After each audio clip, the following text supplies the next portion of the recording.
Welcome to Fat Loss Mythbusters.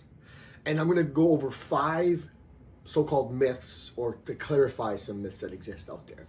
So lately, over the last maybe 10 years, there's been this surgence of using HIIT, high intensity interval training. And it's almost as if you have to do it, otherwise you're not going to lose body fat. And the truth of the matter is, you should do it if you like it, because it's hard. It's hard, but it's also not any better than any other form of cardio. There's other ways to get yourself into a calorie deficit. It may not be through intense exercise. It could be through the nutrition side of things. So it's not that it's absolutely mandatory to use HIIT. HIIT has a really good caloric burn. It doesn't always burn fat alone, so there's some reasons why you might not even want to do it, but you don't have to do it. That's the cool part. If you want to do it, if you want to include it, it's a great way to burn calories, but it's not the only way to help you get into a calorie deficit. Second, I think something that equally has become important and I think needs to be spoken about is the amount of steps you need to get in a day. There was this blanket statement, 10,000 seemed to be the number that everyone should get to. Truth of the matter is, it's probably minimum 7,500, 10,000 steps as a minimum per different people. Smaller people, this is relative. Smaller people tend to need more steps. They have to burn more energy or take in less energy. Somebody who's a little bit larger can walk shorter distances and burn more calories because they're moving more weight. So hope that helps to make sense. And the studies have found that there is probably a top end with caloric burn or the usefulness of getting more steps. If you're probably maxing out or between 7,500, 10,000, maybe you're getting a little bit closer to 15, 20,000. There's not more benefit from doing more steps. You're more likely to benefit from looking in one of the other areas for fat loss, like getting a recovery, like sleep, like hydration, like making sure you're in have protein and making sure you're in a calorie deficit, or adding in some strength training. Thirdly, I think this is a very common one, that if you go off track, you have to get back on. You have to almost compensate. You have to punish yourself for getting off track to make sure you're back where you need to be.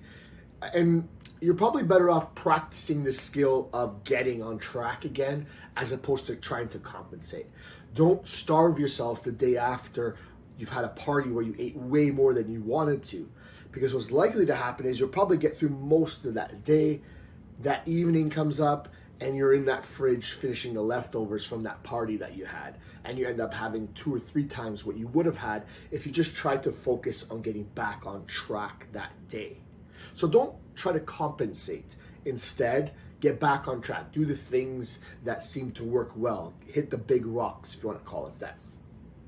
Fourthly, scales are slow, and you shouldn't really be using a scale to be the main measure of change.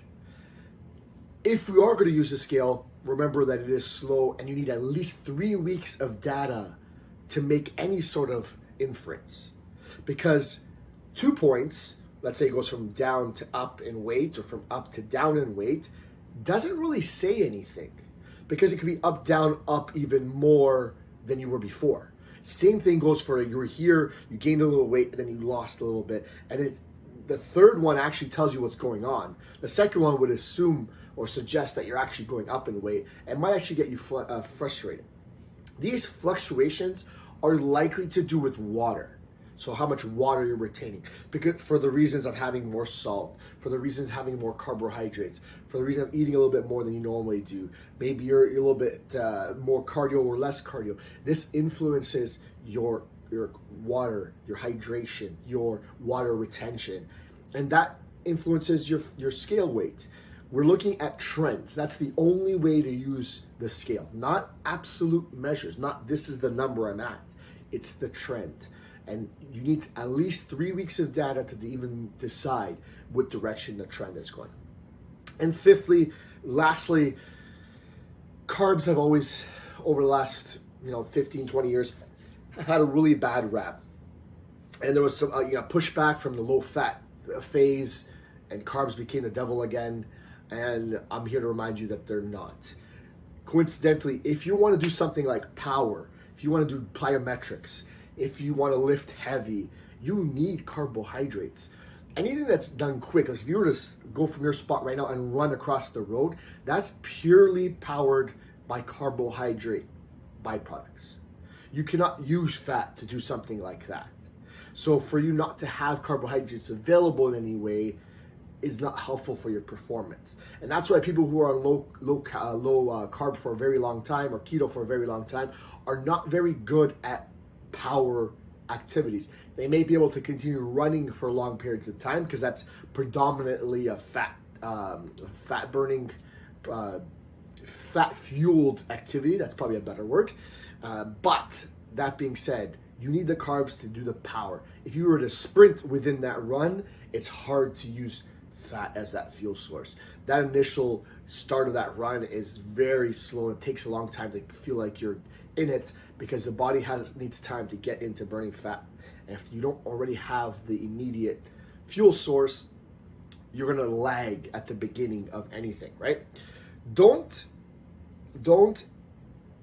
think that fat loss is influenced by carbohydrates. It's not. It doesn't cause fat gain. It's not even influencing fat in any way.